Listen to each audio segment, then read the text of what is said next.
आप सभी को मेरा नमस्कार। आज मैं आप सभी को शक्ति की आराधना वाकई कितनी लाभप्रद होती है, माँ भगवती कितनी शक्तिशाली हैं और आपको कितना वैभव, धन और यश प्रदान करेंगी, इसके बारे में जो आराधक होता है वो कभी जान भी नहीं पाता। मैं आपको ये बताना चाहती हूँ कि माँ भगवती की आराधना स्वयं भगवान ने की। भगवान राम ने माँ शक्ति की आराधना की, अनुष्ठान किया, क्योंकि उन्हें हर हाल में रावण को जीतना था। भगवान राम ये बहुत अच्छी तरह से जानते थे कि रावण उनसे बहुत कई गुना ज़्यादा शक्तिशाली था, साधन संपन्न था। रामचंद्र जी ने सोचा कि रामचंद्र जी ने अपने मन में माता भगवती के अनुष्ठान करने की ठानी। उन्होंने 1008 पुष्पों से माँ भगवती की आराधना करनी चाहिए। वे 1008 कमल के पुष्प चुनकर आए। 1008 कमल के पुष्प चुनने के बाद उन्होंने अनुष्ठान किया, देवी का आवाहन किया, अर्चन किया, पूजन किया। अब वे देवी के 1008 नामों से देवी को एक एक कमल का पुष्प चढ़ाना चाह रहे थे। श्री रामचंद्र जी ने अपनी आंखें बंद करके रखी हुई थी और वे एक बड़े से पात्र में 1008 कमल के पुष्पों को रखे हुए थे।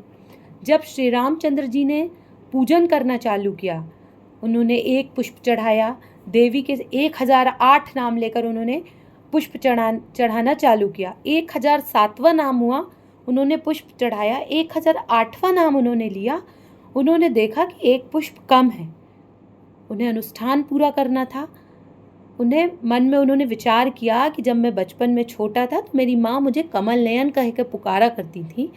तो उन्होंने अपना बाण निकाला और उन्होंने बोला कि मुझे अनुष्ठान को तो पूरा करना है। तो उन्होंने अपनी आँख में बाण मारने की कोशिश की कि आज मैं अपना ये नेत्र है जिसे माँ भगवती को अर्पण कर दूंगा तो मेरा अनुष्ठान पूरा हो जाएगा। और जैसे ही वो अपनी बाण को लेकर आँख के पास लेकर आते हैं, अपने नयन के पास, वैसे ही माँ भगवती उनका हाथ पकड़ती हैं और बोलती हैं कि मैं आपकी परीक्षा लेने के कारण, श्री रामचंद्र जी से माँ भगवती कहती हैं माँ शक्ति कि मैं आपकी परीक्षा ले रही थी, इसलिए मैंने एक कमल का जो पुष्प था उसे मैंने हटा दिया था। माँ भगवती बोलती हैं ये पुष्प है, इसे चढ़ाइए श्री रामचंद्र जी को और आप अपना अनुष्ठान पूरा कीजिए।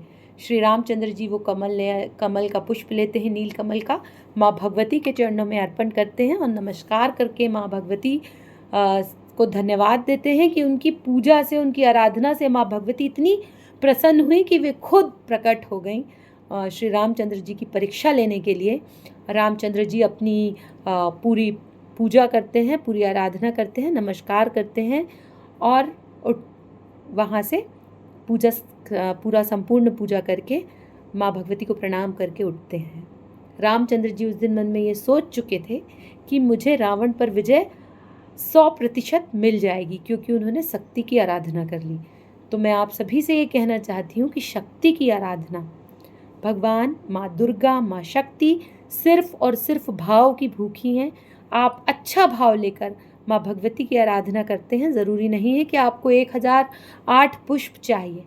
1008 बार यदि आपने देवी का नाम ले दिया, अहो भाग्य। यदि आप 1008 बार नाम नहीं ले सकते तो माँ भगवती के 11 और 21 बार भी यदि आप दिल से नाम लेते हैं, माँ को प्रणाम करते हैं, माँ का स्मरण करते हैं, तो माँ आपके हर दुख को, हर संकट को हरती हैं।